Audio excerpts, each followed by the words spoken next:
We'll start today's Zoom conference. Our first question comes from Greg Hunter. So, Bob, the second time around through the conference schedule, obviously with TCU. So how are things different when you play a team a second time? Scouts different? Do you adjust to things? Do they adjust to you? How's it work when you face somebody a second time? Well, I'm sure they're going to adjust because we doubled all the ball screens the first time, and Jamie made reference to it in a couple of his interviews afterwards. So I'm sure they're going to try to make some adjustments. I don't know. I think we're at the point where we're getting fairly good at what we do. So we'll probably just keep doing what we do. Yeah, so I was asking you, do more often than not, you just do what you're good at when you face people later in the season, or are there significant changes? I think you can tweak some things, but I think by and large, you do what you do. You do what you're good at. I mean, you've practiced it all year. Question goes to Justin Jackson. Hey, Coach. Hey, I was just wondering, TCU, Mike Miles, injured knee in the last game. Doesn't look like he's going to play. How much does that change the scout and, just change what, how you can attack them? Because obviously, he's their best player. I don't think it changes them very much. They've got multiple guys that make shots. And I watched a bunch of their games yesterday, and when Miles has a bad day, they have a lot of other people that are very capable of stepping up. I mean, they've got at least 3 or 4 guys that are really, really good shooters, and they've got guys that handle the ball well. So obviously he's a great player. They're going to miss him, but they've got a whole bunch of other guys that can, I think, step up for them. Questions for Coach Huggins, please use the raised hand feature. We'll go back to Greg Hunter. Bob, talk about James Okonkwo a little bit more. You talked about him a lot, but for a guy, especially a foreign guy who hasn't maybe played a lot of American basketball, how long does it normally take them to get to where you want them to be, and how quickly has he arrived? Well, James came over here and played at a prep school in Southern West Virginia for a year or so. Maybe a little bit more than a year. And played for Justin Dempsey, and Justin did a great job with him. I think Justin did. Got him, I think, ready. I mean, you can't get him ready for what he's involved in now, just the physicality of what goes on. But Justin did a great job with him. So, when he came here, he had an idea. I think the thing that it took him a while to get used to was the physicality. You go in there and bang on Jimmy for a while, and bang on Mo for a while, and Trey and so forth. I mean, it's the physicality part of it, I think, is what he really had a hard time adjusting to initially. I mean, I think he kind of relishes it now. Go into the recruitment of him a little bit. The coaches down at Beckley call you and say, "Hey, we got somebody to be interested in." How'd you find him, and how'd you recruit him? Well, Justin recruited him and brought him over, and Justin sent us some film, and Justin kept saying, he's somebody I think you really need to take a look at. And I think then when we did take a look at him, obviously he's got great bounce, and then he was a lot thinner than what he is now. But I mean, you could see the raw potential that he had, so we were excited about taking him. Brian Decker.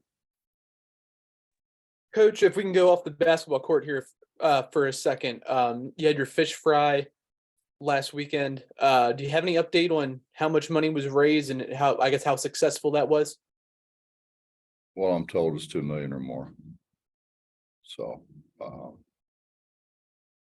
I haven't got the figures yet, but I just talked to Debbie, and Debbie had just talked to people that said it's over $10 million.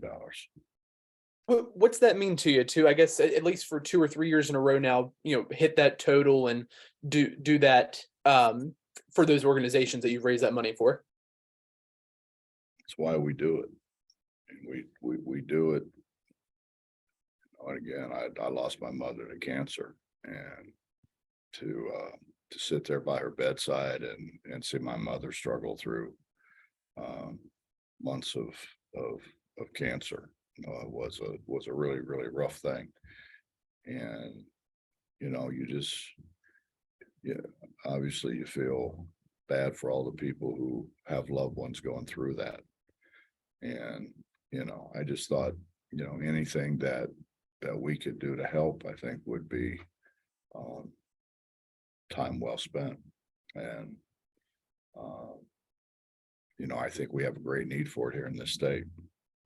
And my goal is to build a state-of-the-art cancer center here on campus at the university here in Morgantown, where West Virginia people don't have to worry about going to Boston or going all over the place to be treated. They can be treated right here and have state-of-the-art equipment, state-of-the-art doctors that can give our people the best treatment, or as good a treatment as you can get anywhere in the country. Next question goes to Bob Hertzel. Yeah, Bob, you have a different team maybe than when you started Big 12 play right now. I mean, you've got far more options available to you. It looks like the option of playing Joe and Keedy together, let's say, playing 3 guards together, playing down low, playing Jimmy and Okonkwo together. How is that going to change things? I mean, talk a little bit about the options that you have facing you and how you will use that. Well, I think it depends on personnel, depends on their personnel, what we think we can take advantage of. James just keeps getting better and better, and he gives us that shot blocking ability that is special.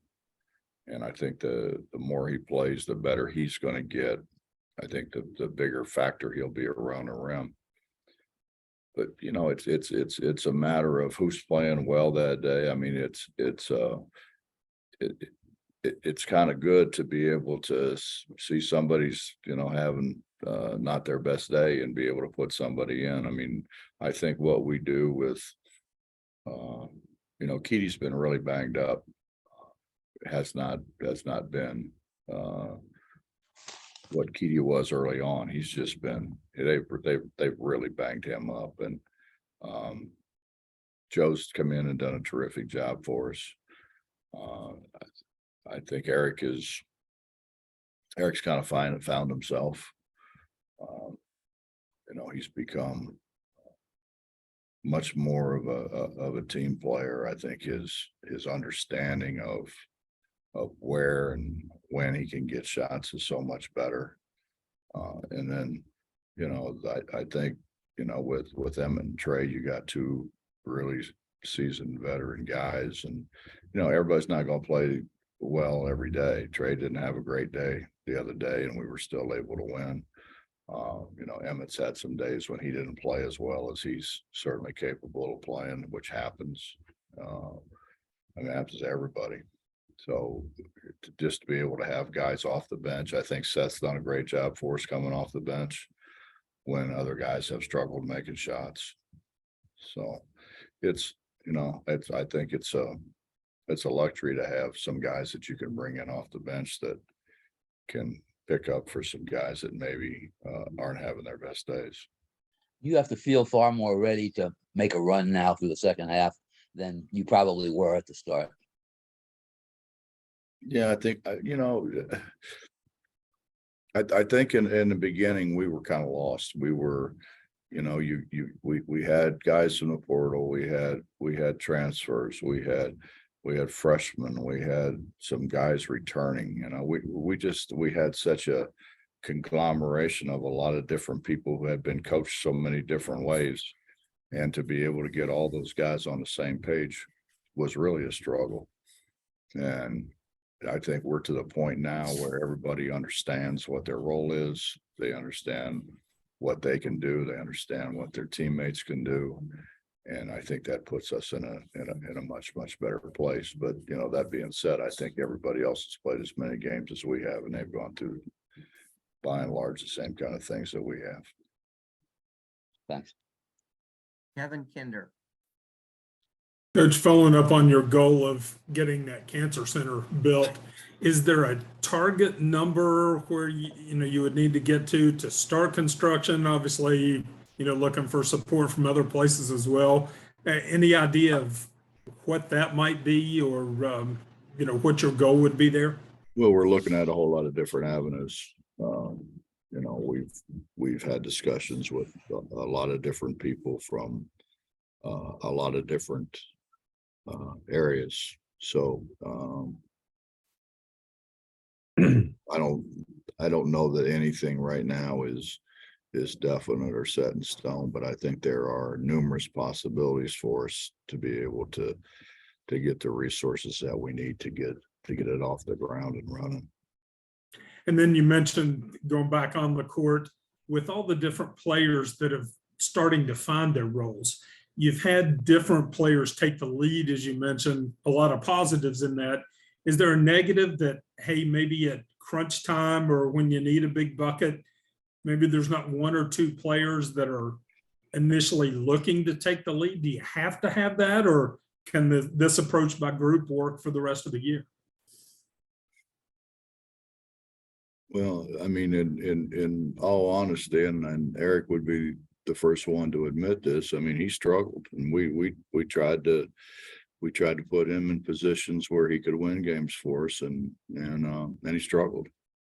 And I think it was a great learning experience for him. I think he's accepted it. He's come out of it a much better player, a much better teammate as a result of it.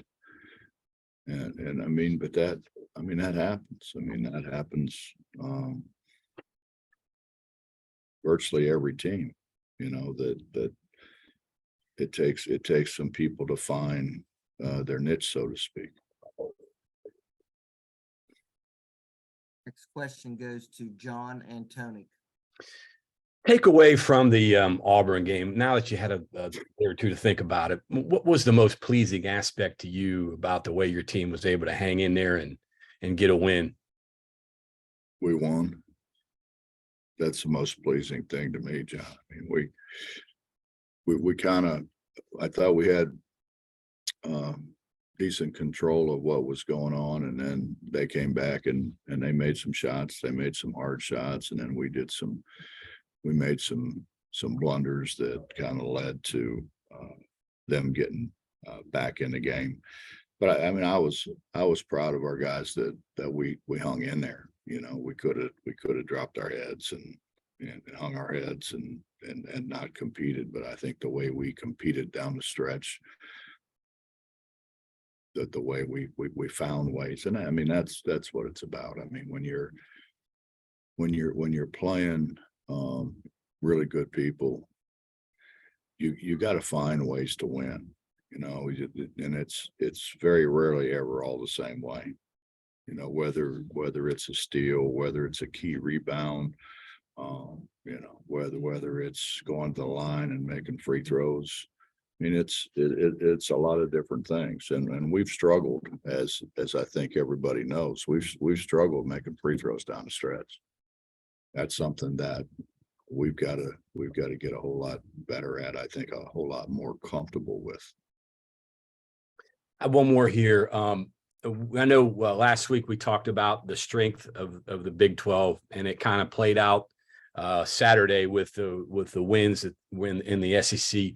My question is, when you go back and you look at the Big 12 from say 2019 to today, and you know, with Texas Tech playing in the finals, and then Baylor and Kansas winning national championships, where do you put this league in terms of consistency over the last 5 years? Would you say it's among the best maybe ever? And I don't want to compare it to the Big East in '85 when they had 3 in the Final Four. That's probably the best ever. But when you look at what this league has done over the last 5 years, can you think of another league that compares in basketball to the strength of what the Big 12's done? No, I don't think so. But I think you know, if you look, there were not good but great coaches. Coaches that were, you know, when everybody said, you know, name the 3 or 4 best coaches in the country, a couple of them at least, maybe 3 were in our league. And I think the other coaches have really kind of stepped up, and you start thinking about the changes that people made, that athletic directors, presidents, whomever made and made, I think, great coaching decisions. You know, I mean, they were able to go recruit, pluck guys that were nationally known, nationally renowned. I mean, you can't look at our league and say, you know, well, you know, that guy's going to struggle in our league. Nobody does. I mean, somebody's obviously got to finish last, but just the tremendous coaching that goes on in this league, and then I think because of that, the ability to attract players, and I think, you know, you can attract better players. I think the more recognition the coach gets, the school gets, the easier it is to recruit. I mean, all 10 teams in this league are in the top 37 right now. I mean, that's ridiculous. Well, they should be. Well, I mean, I get it, but I mean, do your colleagues, the guys that you talk to, I mean, do they really fully realize, do you think, when you talk to guys, maybe outside the league? I mean, the people in the league know. Yeah, well, I mean, you look at what Kansas has been over the years. You look at what Baylor's done here in the last however many years. I think everybody knows how good a coach Jamie's been, and what Jamie's done to build the program at TCU.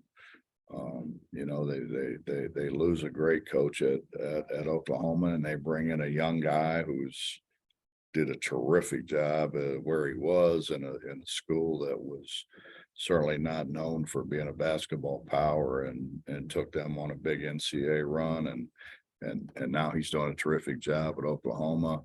Mike's done a fantastic job at Oklahoma State. I mean, it's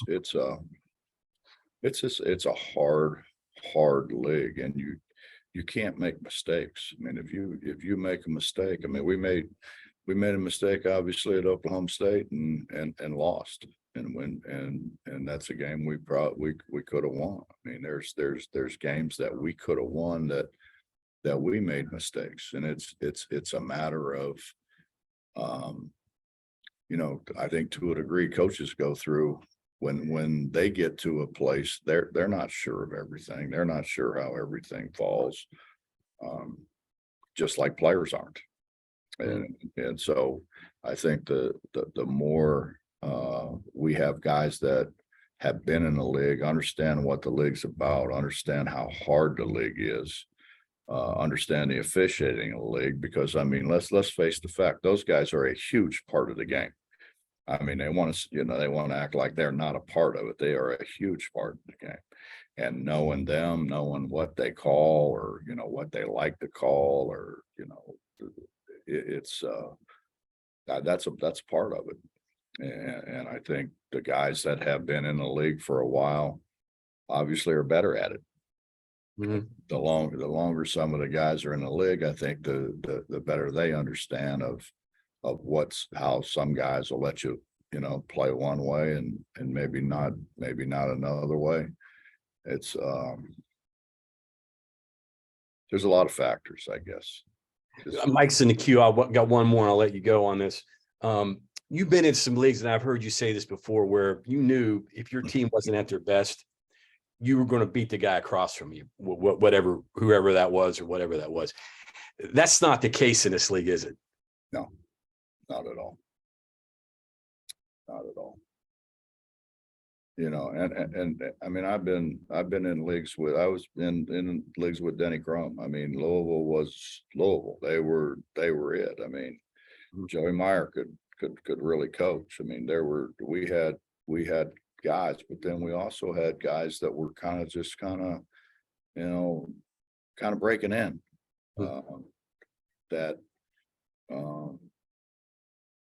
They got beat around pretty good because they didn't understand what the veteran guys did understand. And I think that happens everywhere. I think that happens in every league, and that's why athletic directors spend an enormous amount of time. You talk about scouting. I mean, those guys spend an enormous amount of time watching basketball, seeing and their perception, the guys that are going to coach the way they want, their team to coach and act and, whatever, but that has a chance to be successful in this league. Thanks. We'll move on to Mike Kazaza. Morning, Bob. How are you? Good, Mike. Good. If I can go back to your lineup here with the two big guys, with James and Jimmy. A couple of days ago, you said you hadn't even thought about, you didn't have any reason to try it out in practice. And then all of a sudden they're out there Saturday playing and looking pretty good. I'm assuming that's for a matchup, but that pairing in particular, what are you looking for with them? And then I guess from practice to the game, what did you see in the game? Well, I think what James, excuse me, I think what James did at Texas Tech, I think opened a lot of eyes, and I think most importantly, it opened James's eyes that James could be a factor. And like I said, I mean, there's going to be games when somebody struggles. I mean, it happens. The ball just don't go in. I mean, you leave it a little short. You miss short, you miss long. You're a little careless with the ball. A lot of things happen, and it's nice to have somebody like James that you can bring in. Now, I don't know that we'll continue to bring James in. I mean, he and Jimmy may be what the doctor ordered for us together, but then you take the chance of both of them getting in foul trouble. It's a lot of variables that you gotta try to sit down and you try to evaluate during practice as best you possibly can. Could you play Mo with one of those two, or is it only those two you feel comfortable playing together right now? No, we played Mo and Jimmy together way more than we played Jimmy and James together. Okay. And then obviously that gives you possibilities in the post, but I would imagine you can float around different players around those two, again, depending on the matchups too. Is it fair to say that the other three guys, the variables there, that's just as much a part of the equation as those two in that pairing? What's a large part of the equation is, what do we need? What are people doing? Are they playing a zone? Are they packing it in? Are they daring us to shoot it on the perimeter? Well, I mean, obviously, if that happens, you want Trey in the game. You want Trey in the game as much as he can be in the game. But on the perimeter, you want Seth in the game. If you need somebody defensively, if there's a lot of switching and things going on, you probably want Kobe in the game. It's a matter of adjusting to what other people do and what their adjustments to you are. We have time for one last question before practice starts. It goes to Greg Carey. Yep, Bob, the first meeting with TCU, you pretty much handled them on the glass. I think Jamie said after the game, it was, not exactly a normal basketball game. How do you translate that physicality and bring that to the road tomorrow? We're gonna do what we do.